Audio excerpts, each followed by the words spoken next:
Hey there and welcome to APUS History with Lennox. I'm Lennox and we have been going through time period 2, which covers 1607 to 1754.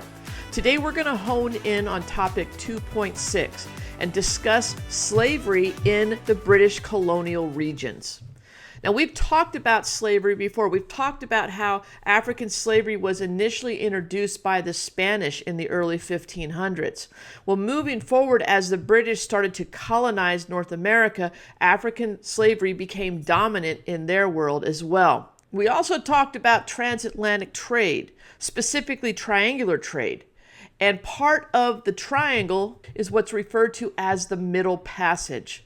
The Middle Passage was the route that took ships from Africa to the British West Indies, and the cargo aboard those ships were African slaves. The Middle Passage was a brutal and devastating route in the fact that ship captains would leave the coast of Africa with as many people as they could possibly pack into these ships because they were seeking profit.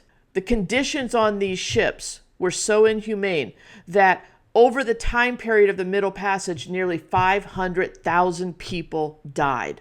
But the Africans who made it to the West Indies were then forced into slavery, and that would become a perpetual labor system throughout the British colonial region. What we're going to look at today is how slavery affected the society in the British colonies. And I want to pause here for just a second and make one point very clear. We typically think of slavery and the southern colonies, but it wasn't just the southern colonies. All British colonies participated and benefited from African slaves. So what led to this growth of this labor system? Where there were a couple key factors. Number one, there was a huge demand for colonial agricultural products in Europe. And those agricultural products required large amounts of labor. Couple that with the fact that over time, there was a shortage of indentured servants, the original labor force in the British colonies. And what's going to happen is the two of these things are going to come together, and that's going to see a rapid increase in the demand for African slaves. You also have to take into consideration Bacon's Rebellion. We talked about Bacon's Rebellion in a previous lesson, and what happened there was you had former indentured servants allying themselves with African slaves, and they led a revolt against the elite class of Virginia, first attacking the Native Americans, then attacking plantation owners. The revolt is going to be put down. What the elite planter class is going to be worried about is future revolts. So they started looking beyond a labor system of indentured servants and started looking more towards African slaves. Now, as I mentioned, there were slaves throughout the British colonies. And honestly, a rule of thumb is at the further south you go, you will find larger populations of African slaves. For example, in New England, most of the agriculture in New England was from small farms. And though some African slaves were used on those farms, it wasn't very common. Moving into the middle colonies, you are going to see slaves working on the larger farms and also working in the port cities. And you would see slaves being used as dock workers, as seamen, as blacksmiths. And then, of course, as you go down into the southern colonies where you have the plantations, that's where you're going to start to see a much larger population of slaves.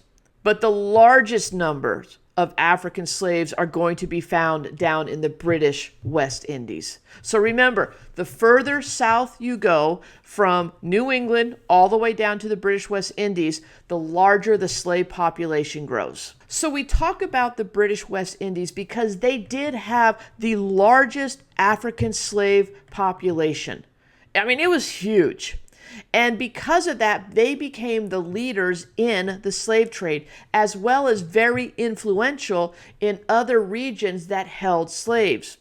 One way they did this was through passing slave laws. These laws are going to be replicated in the North American colonies going forward. A couple of examples of slave laws that you should be familiar with. Number one, the slave laws established that the African slaves were property.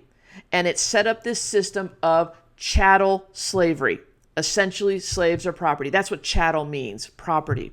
Number two, it created slavery as a perpetual system that passed from generation to generation. And honestly, as more laws were added, the more harsh they became. For example, in the late 17th century, it was legal in Virginia for an owner to kill his slave for whatever reason. Also during this time, laws were passed that made it illegal for any black person to own weapons, or for any slaves to leave the property without permission of the owner. And what we started to see happen as a result of these slave laws and the perpetual institution of slavery is a line which divided society by white and black. Now, the other thing I wanted to talk about was not just the causes and the effects of slavery, but how the slaves responded. Because they did respond, and they did that through resistance. Believe it or not, they didn't like being in slavery. So they had different ways to resist, either covert or overt methods. So let's talk briefly about the covert methods that they would use. One way they would resist slavery was by holding on to their culture.